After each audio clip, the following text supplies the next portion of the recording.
Hello everyone, अब हम देखेंगे रैपिड टेस्ट नंबर 7 आर्ट के लिए। हमारा पहला क्वेश्चन है, एलोरा किस राज्य में स्थित है। आपको ऑप्शन दिए गए हैं मध्य प्रदेश में, गुजरात में, महाराष्ट्र में और ऑप्शन डी है उत्तर प्रदेश में। तो ऑप्शन सी इसका राइट आंसर हो जाएगा। एलोरा जो है वो महाराष्ट्र में स्थित है। फिर देखते हैं, एलोरा के प्रसिद्ध कैलाश मंदिर का निर्माण एक राष्ट्रकूट नरेश ने कराया था। उस नरेश का क्या नाम था, हमें ये बताना है। किस राजा ने उसका निर्माण करवाया था, हमें ये बताना है। तो ऑप्शन सी इसका राइट आंसर होगा। एलोरा का प्रसिद्ध जो कैलाश मंदिर है उसका निर्माण राष्ट्रकूट शासक कृष्ण प्रथम ने करवाया था। फिर देखते हैं, एलोरा प्रसिद्ध है किस चीज़ के लिए प्रसिद्ध है। चित्रों के लिए, दृश्य के लिए, वस्त्र निर्माण के लिए और ऑप्शन डी है मूर्ति के लिए। तो ऑप्शन डी इसका राइट आंसर होगा, मूर्ति के लिए। फिर देखते हैं, किस मूर्ति कला में हिंदू कला के उत्तम उदाहरण सुरक्षित हैं। एलोरा में, सांची में, खजुराहो में और ऑप्शन डी है अजंता में। तो ऑप्शन ए जो है वो इसका राइट आंसर हो जाएगा, एलोरा में। फिर देखते हैं, एलोरा की प्रसिद्धि का कारण है। ऑप्शंस दिए गए हैं चित्र शैली, धार्मिक विषय वस्तु, कैलाश मंदिर और ऑप्शन डी है नटराज की मूर्ति। तो ऑप्शन सी इसका राइट आंसर होगा, कैलाश मंदिर। अगर हम कैलाश मंदिर की बात करें तो ये जो संपूर्ण मंदिर है वो एक ही पत्थर को काटकर बनाया गया है और इस मंदिर का निर्माण द्रविड़ शैली में हुआ है। आगे देखते हैं नेक्स्ट क्वेश्चन, कैलाश मंदिर किस प्राचीन गुफा में स्थित है। अजंता, बाघ, एलोरा और ऑप्शन डी है एलिफेंटा। किस में स्थित है हमको ये बताना है। तो ऑप्शन सी इसका राइट आंसर होगा, एलोरा की गुफा में स्थित है। फिर देखते हैं नेक्स्ट, एलोरा का प्रमुख मंदिर कौन सा है। तो एलोरा का जो प्रमुख मंदिर है वो ऑप्शन बी इसका राइट आंसर होगा, कैलाश मंदिर जो है वो सबसे प्रमुख है। अगर हम कैलाश मंदिर के वो की बात करें कि वो किस तरह से है, तो कैलाश मंदिर का जो ऊपर का विशाल क्षेत्र है वो लगभग 95 फीट ऊंचा है तथा ये मंदिर जो है वो 4 मंजिला है। उसके बाद देखते हैं नेक्स्ट, एलोरा में कौन सा मंदिर जो है वो एलोरा की जान है।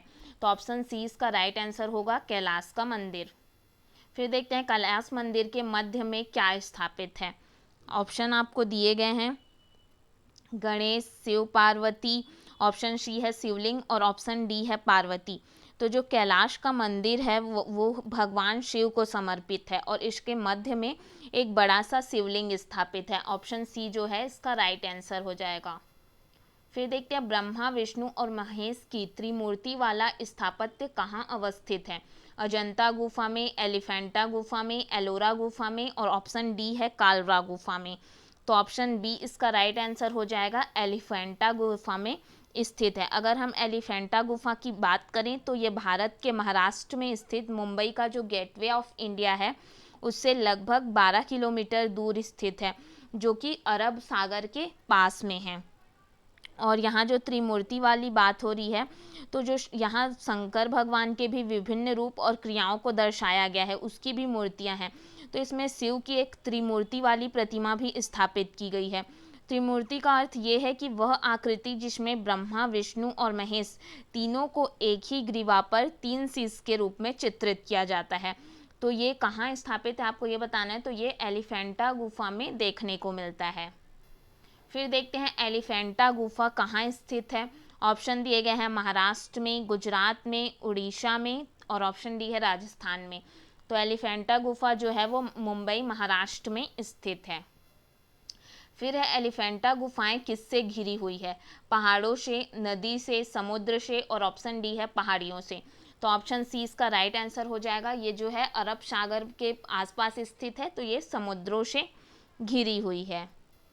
फिर देखते हैं, एलिफेंटा किस लिए प्रसिद्ध है। चित्रकला के लिए, हाथी के लिए, त्रिमूर्ति के लिए या इनमें से कोई भी नहीं। तो एलिफेंटा जो है वो त्रिमूर्ति ब्रह्मा, विष्णु, महेश वाला जो चित्र है उसके लिए प्रसिद्ध है। नेक्स्ट देखते हैं, बाघ की पहली गुफा का क्षेत्रफल क्या है। इसका क्षेत्रफल बताना है हमको। तो ऑप्शन सी इसका राइट आंसर हो जाएगा, 23 फीट और 14 फीट। अगर हम बात 23 क्रॉस जो 14 है वो हो जाएगा इसका राइट आंसर। अगर हम बाघ की गुफा की बात करें तो ये मध्य प्रदेश में धार जिले के कुक्सी नामक तहसील में स्थित है। ठीक है, बाघ गुफाओं में जो है वो बौद्ध धर्म से संबंधित है। और इसका क्षेत्रफल यहाँ आपको पूछा गया है, तो इसके अगर पूरी हम लंबाई देखें तो इसके जो सम्मुख की लंबाई है वो 750 फीट की है और ये समुद्र तल से लगभग 850 फीट की ऊंचाई पर स्थित है। और इसको अगर इस गुफा की बात करें तो इसकी जो पहली गुफा है वो गृह है और इसका क्षेत्रफल जो है वो 23x14 फीट का है। तो ऑप्शन सी इसका राइट आंसर हो जाएगा। फिर देखते हैं विख्यात महेश मूर्ति रॉक कट मूर्ति कहाँ स्थित है, आपको ये बताना है। ऑप्शन दिए गए हैं सारनाथ में, एलिफेंटा में, अमरावती में और ऑप्शन डी है सिगिरिया में। तो ऑप्शन बी इसका राइट आंसर हो जाएगा। ये मूर्ति जो है वो एलिफेंटा में स्थित है, जो कि 8वीं शताब्दी में राष्ट्रकूट राजाओं ने एलिफेंटा गुफा में 3 शीर्ष वाले महेश मूर्ति का निर्माण करवाया था। फिर देखते हैं बाघ गुफा किस जनपद में है। अभी हमने जाना कि वो कुक्षी नामक तहसील में स्थित है। अब हमको बताना है कि ये किस जनपद में आता है। तो इसके अगर जनपद की बात करें तो ये ऑप्शन डी इसका राइट आंसर होगा। ये धार जनपद में आता है। बाघ में कुल कितनी गुफाएं हैं, आपको ऑप्शन दिए गए हैं 10, 9, 8 और 17। तो ऑप्शन बी इसका राइट आंसर हो जाएगा। इसमें 9 गुफाएं स्थित हैं। फिर देखते हैं धार जिले में स्थित बाघ गुफा किस राज्य में स्थित है। राज्य का नाम बताना है। महाराष्ट्र, मध्य प्रदेश, उत्तर प्रदेश और ऑप्शन डी है गुजरात। तो ऑप्शन बी इसका राइट आंसर होगा मध्य प्रदेश में। फिर देखते हैं बाघ की गुफाएं कहाँ स्थित है। महाराष्ट्र में, मध्य प्रदेश में, उत्तर प्रदेश में और ऑप्शन डी है गुजरात में। तो बाघ की जो गुफाएं हैं वो मध्य प्रदेश में स्थित है। ऑप्शन बी इसका राइट आंसर हो जाएगा। फिर देखते हैं बाघ गुफाओं को जाना जाता है रंगमहल के रूप में, पंच पांडव के रूप में, गृह गुफा के रूप में और ऑप्शन डी है इनमें से कोई नहीं। तो अगर हम बाघ गुफाओं की बात करें तो जो उपयुक्त आपको ऑप्शन दिए गए हैं इनमें से कोई नहीं, किसी भी नाम से नहीं जाना जाता। जो ऑप्शन दिए गए हैं उनकी बात कर लेते हैं। तो जो पहला दिया गया है आपको, तो पहला जो गुफा है उसको गृह गुफा के नाम से जाना जाता है। और जो जिसको गुफा संख्या जो है, अगर सेकंड नंबर की बात करें, सेकंड नंबर की गुफा की, तो इसे पंच पांडव गुफा के नाम से जाना जाता है। और जो सबसे महत्वपूर्ण है गुफा नंबर 4, उसको रंग महल के नाम से जाना जाता है, जो कि क्वेश्चन भी पूछा जाता है कि रंग महल के नाम से किसे जाना जाता है। जो पहला गुफा हुआ उसको गृह गुफा के नाम से जाना जाता है। अगर हम बात करें दूसरे गुफा की तो उसको पंच पांडव गुफा के नाम से जाना जाता है। और जो चौथा गुफा है उसे रंग महल के नाम से जाना जाता है। फिर देखते हैं नेक्स्ट क्वेश्चन, बाघ की किस गुफा में सर्वाधिक चित्र बने हुए हैं। पहली व तीसरी, दूसरी व चौथी और पहली व पांचवी और ऑप्शन डी है इनमें से कोई नहीं। तो ऑप्शन डी इसका राइट आंसर हो जाएगा, इनमें से कोई नहीं। क्योंकि बाघ गुफा में जो है इसमें चित्र जो हैं वो लगभग पूरी तरह से नष्ट हो चुके हैं।